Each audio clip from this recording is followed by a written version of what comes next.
Hello again, folks, and welcome back to Let's Play Pillars of Eternity. I'm a Game Master Darius. Last we left off, we had entered Paladin.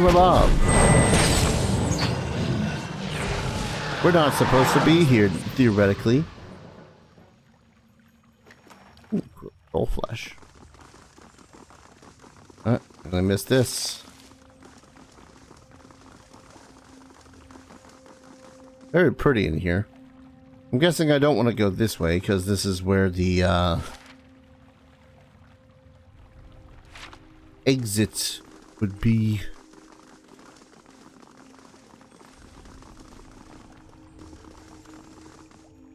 Very pretty place though.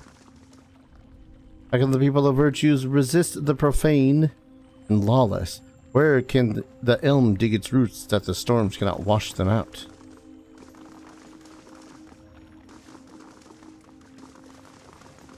Good questions.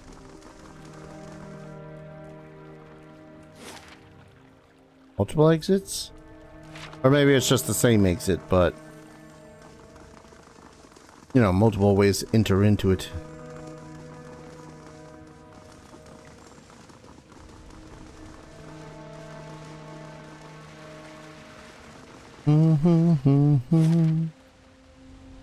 I think there might have been a little bit more up here.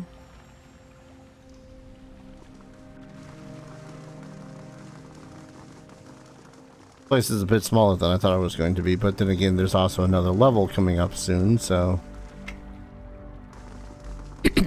I assume a second level, seeing as it is called level 1. A little bit injured. Could have been from that whole battle we were having. I don't know. Just go on down.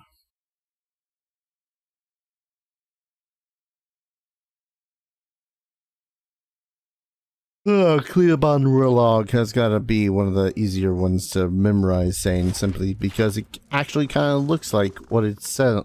What it sounds like.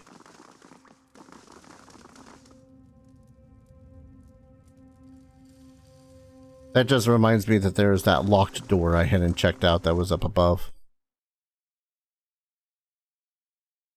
I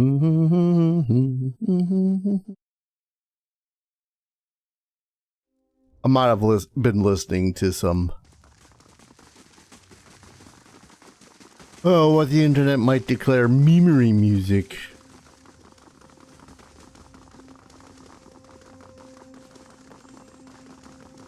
It's funny when I think about all the times that I listen to music, any sort of music really,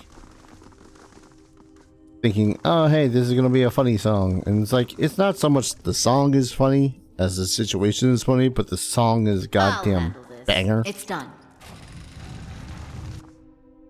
Oh, inanimate.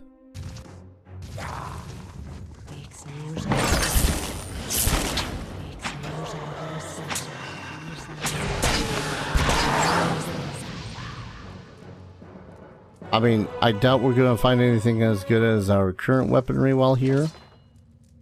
Now, a shield, on the other hand. Sura's supper plate. Alliation. Characters hitting self. Get damaged. Wait. Stolen from the table of Ogre Matron Sura by Farron Dulka after he infiltrated her compound to assassinate her, Sura's supper plate became the assassin's running joke. In the moment of his triumph, Farron pulled the iron plate from under the matron's lifeless head and held it up like a shield. Thinking himself quite clever, he took the plate and several of Sura's eating utensils to a local blacksmith and had a shield fashioned from them. The sharp blades protruding from the front of the shield proved an excellent deterrent against foes at close range, and Farron took to wielding it regularly until he lost his shield, his arm, and his life to Sura's daughter. And a tiny pet animant. I mean, I won't lie, it provides less defense than a typical tower shield.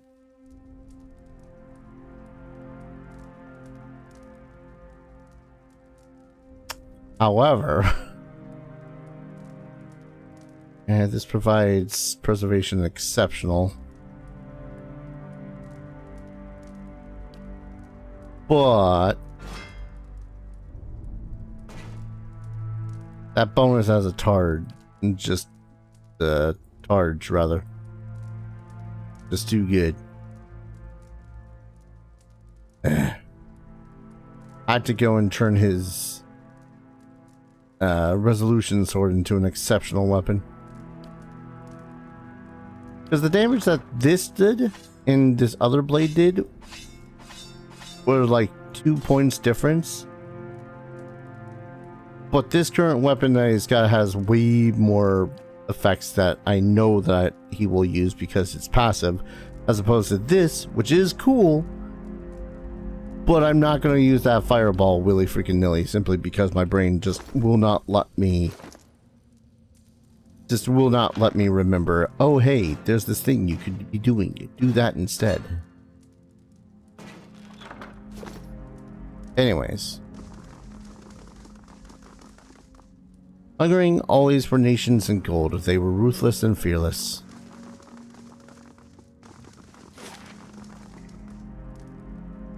Alright, now we go down the stairs.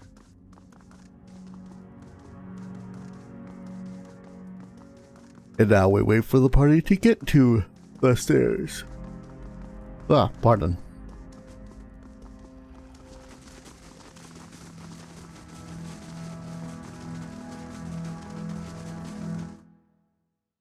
Alright, now I guess we're more or less just trying to find the banditry or whatnot that is being done.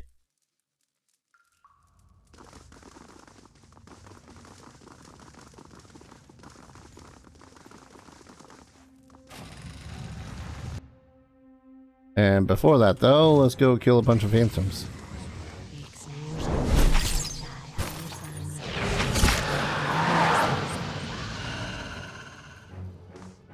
Or one phantom.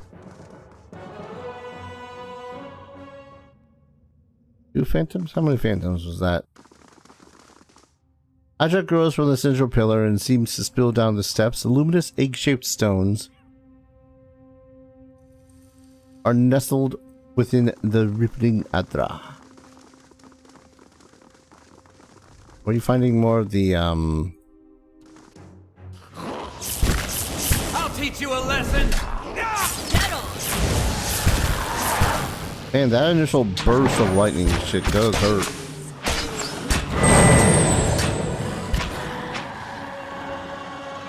Not by much, mind you. Yoink. Yoink.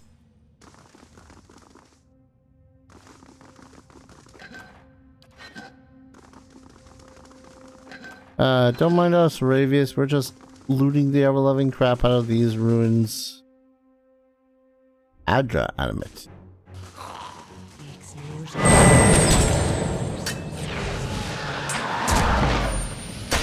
Gotta have something here that works. Show them how it's done!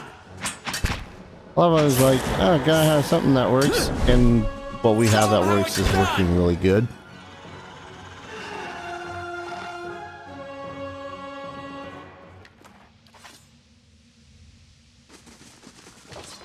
Well, this is most definitely where they made the animates.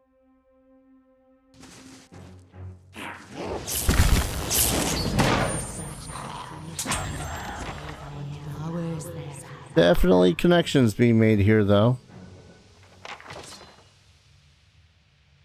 Urban. Like, we just came from a tower that, well, not just, but you know what I mean. Fighters in iron, relentless and fierce as the thousands of foes. Like, we dealt with a tower that deals directly with souls. We're now come down here to a place where there's clearly the activity of placing souls within armor. Oh, hi.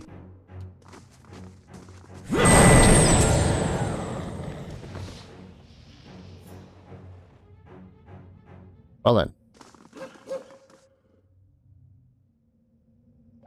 target. Thank you.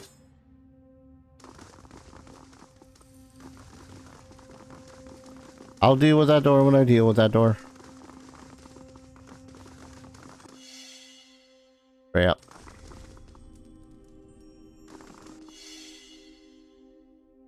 More tray up.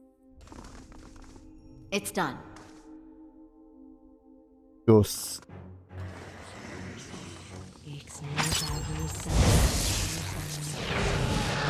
God damn. Grieving Mother, you seem to activate that thing at just the right time of it not being effective. I appreciate it, don't get me wrong.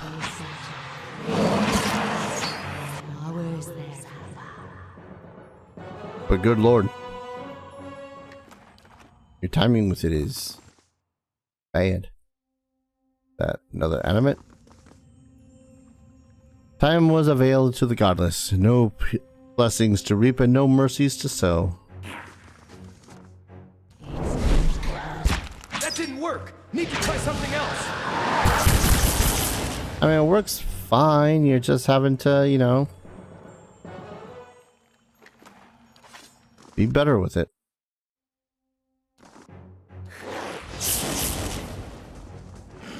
Show them how it's done.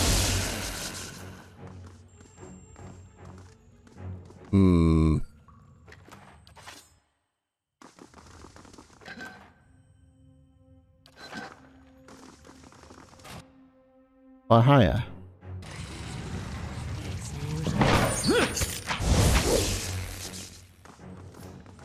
Explosive mists. Hello, apparently a lootable pool. Adra and Gwithin key. Piece of crystal has been cut and polished to perfection as a key. Leaving their bodies to offer their souls and forsaking the weakness of flesh and enfeebling the bone. The barbarian godless succumb at last.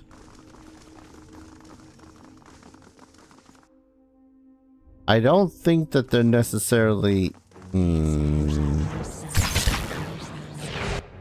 So the barbarian hordes had seen what it is that the animates and whatnot can do. And said to themselves, yeah, we want in on that. The images of the alcove depict a row of pale stones surrounding a suit of armor.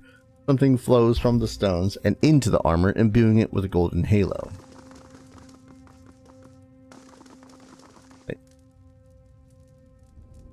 Four egg-shaped stones sit atop short, narrow pedestals, all face an altar at the middle of the room. Ah. So, not necromancy.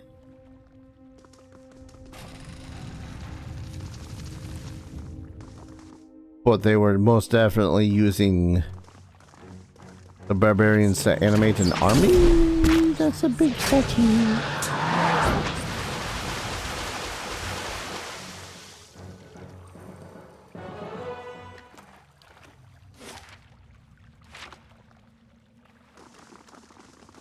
Ah, this is the other side of that door.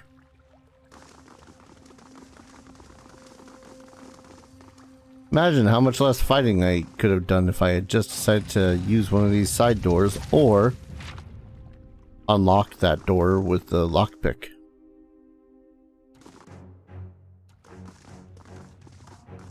That'd have been smart though.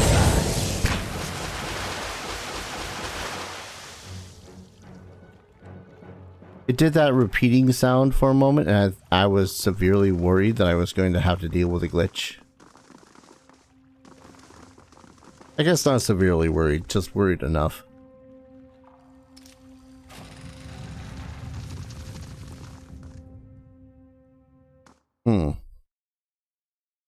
Back up?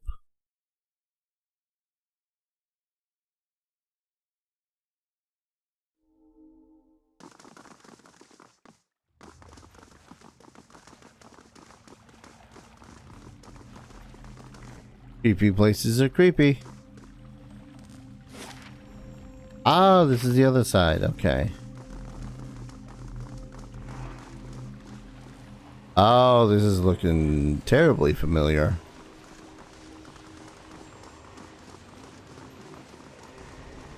Dos. You hear running water and see a small stream that carves its way into the mountain. Shallow bottom flickers and wavers just around the water's edge, but as you look toward the tunnel, the bottom disappears into darkness. From here, it's impossible to tell how deep the stream is. I'm guessing that's our escape route. Because I got a feeling this is going to be bad.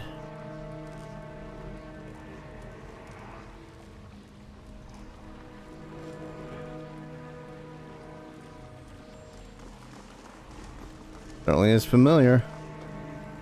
A haze of essence lingers over the body, as faint and insubstantial as a dust plume in a rider's wake. Yet as you draw closer, whispered instructions echo in your ears and anticipation warms your blood. In a vision, you see the same stone machine you approached moments ago, but from a different height and angle, as if through different eyes.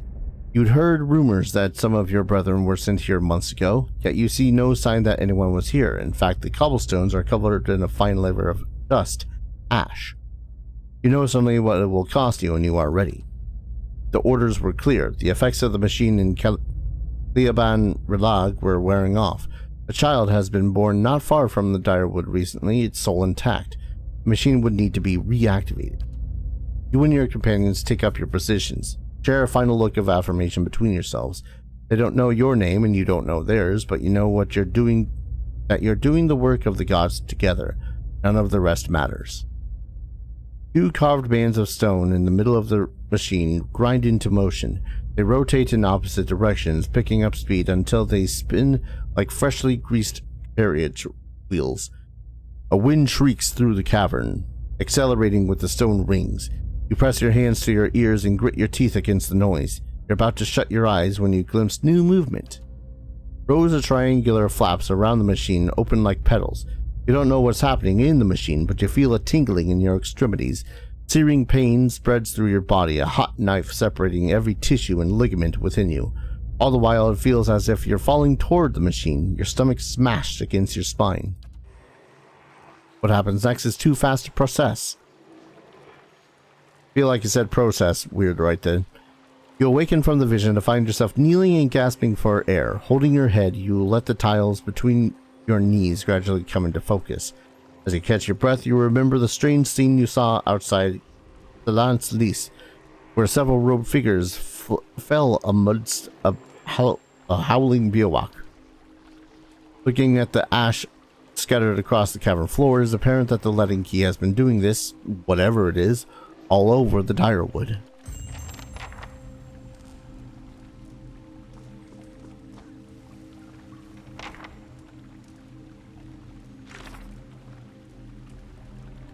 Saw a vision of the letting key agents surrendering their souls to the Within machine in Paladin.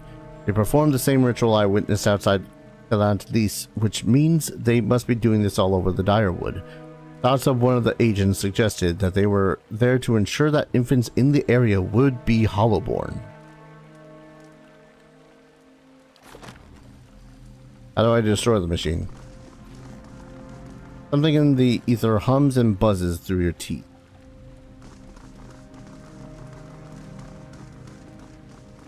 I feel like, I don't know, solid lightning bolts or whatnot somehow destroying this device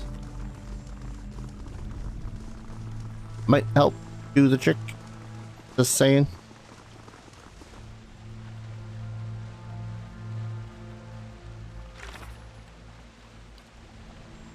And then I gotta go to there to do a thing.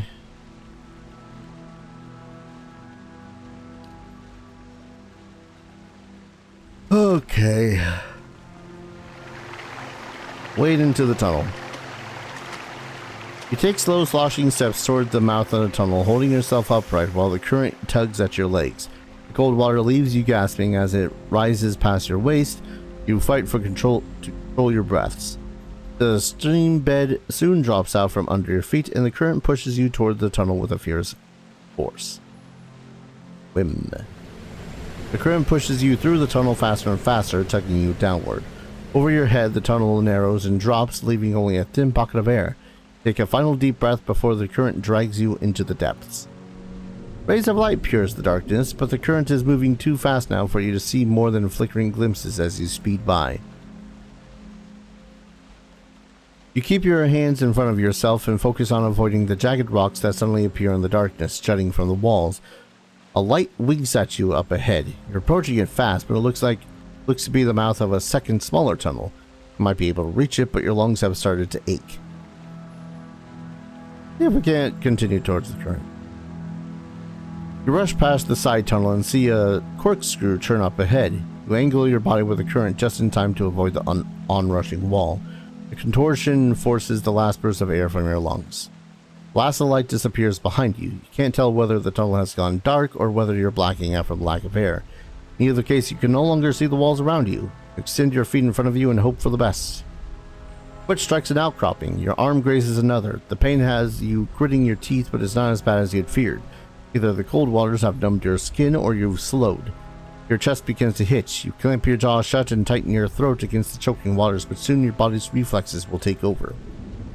A halo of light appears before you. The current no longer pushing you toward it, so you kick, push, and twist your body up, the surface always seeming just out of reach. At last your head breaks the surface. You gulp air into your aching lungs and pull yourself to the edge of the pool. Flying out of the water, you look at the cavern around you as you massage feeling back into your cold, aching limbs.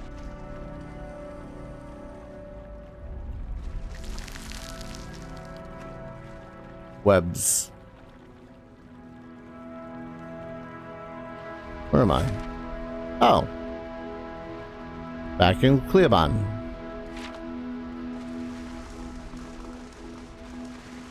Let's go on that ride again. Oh wait, we're... Hold up. Load. This is gonna partially suck simply because...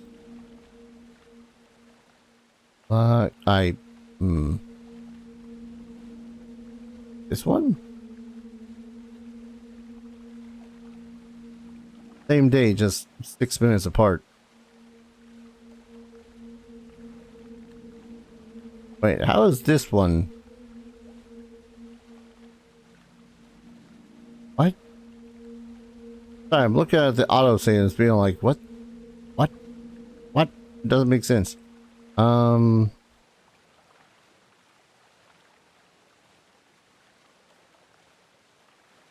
it autosave? You know what? I'll just walk back.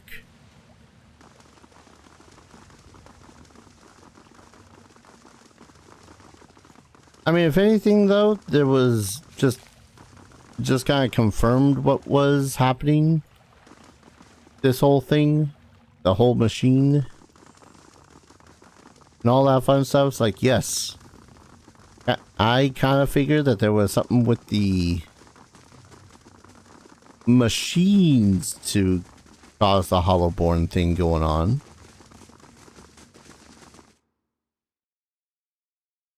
The only thing that confuses me is the why at the moment. Ah, yes. We are I don't know. I guess I'm just confused as to the why, if anything. Channeling the souls elsewhere?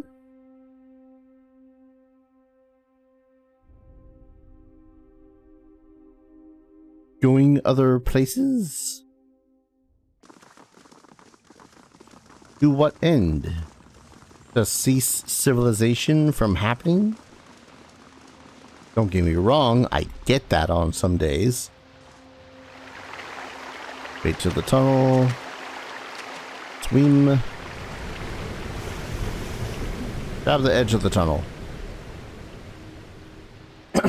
You wrap your fingers around the rocks lining the tunnel and peer into it. It terminates in a dead end, but something glints among the stones at the far side. Reaching it would be a challenge for anyone without strong lung capacity.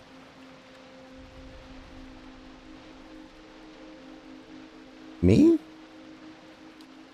Pull yourself into the tunnel, executing deft scissor kicks while the passage narrows around you.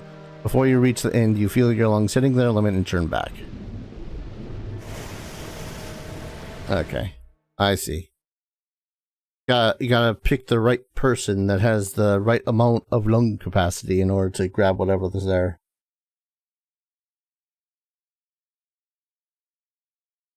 I get it. Pardon me. Keep on having a cough. I would assume Ravius? Yeah. Ravius pulls himself into the tunnel, executing deft scissor kicks. At the end, he finds a skeleton with a handle protruding from its ribs. Ravius pulls it free and pushes off the wall, propelling himself back towards the tunnel. Swirling, tumbling, blah blah blah, yah. The Rose of Salt Hollow. Rose of Salt Hollow. That's a Morningstar. By the sound of it, I was thinking it was like a blade. I guess not.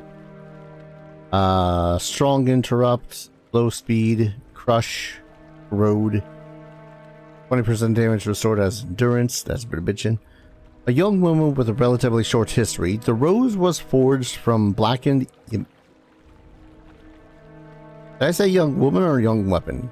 A young weapon with a relatively short history.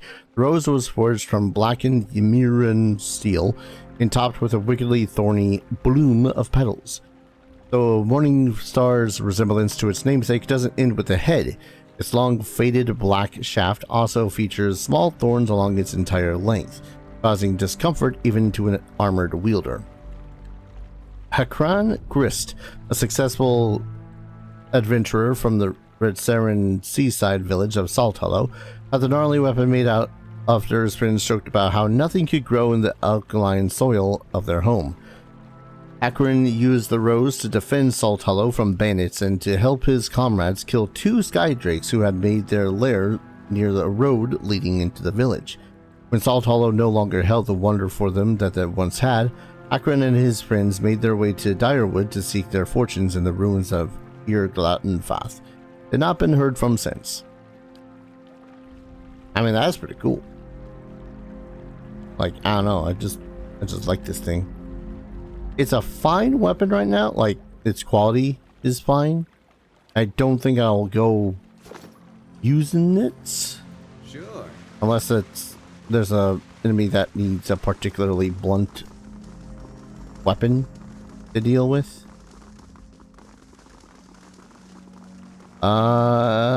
Is there a way to exit this place without going through the dudes?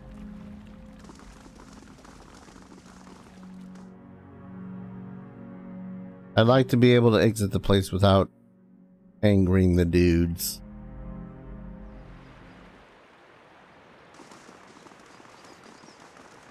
Oh, okay. Jump.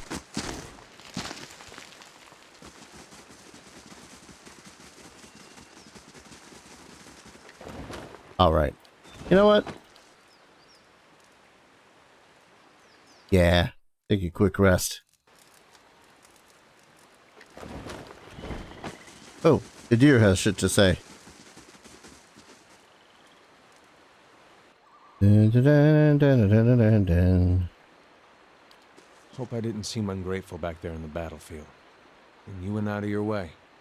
You had a lot on your mind. Got real close. Didn't expect that. And for a second, I thought I was gonna finally see some answers.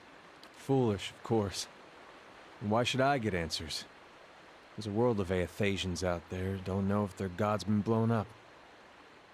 Still, man can't help looking back. Guess you'd know that well as anyone. The deer stirs off, focusing on some distant thing, unseen and unrealized. I might have turned my back on my god when he needed me.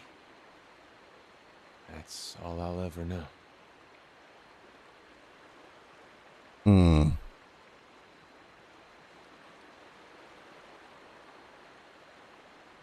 You did what you had to. Even if Waidwin was Eothas. Eothas? Yeah. His actions were destructive. His actions didn't seem righteous enough for a god. That's why me and Woden had Widewind figured for a pretender. It didn't occur to me that my god might actually mean to do harm to his own. Something to think about, I guess. Something to think about, bud. Alright. So, yeah, that quest is over.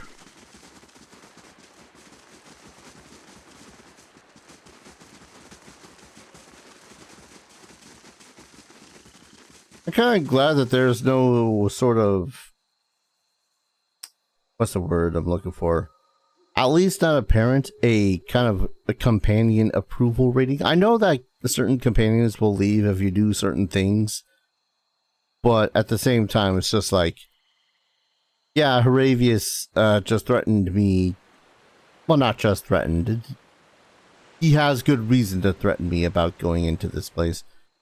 But at the same time, it's one of those, and I'm glad that my actions didn't necessarily cause him to just up and leave, because good lord.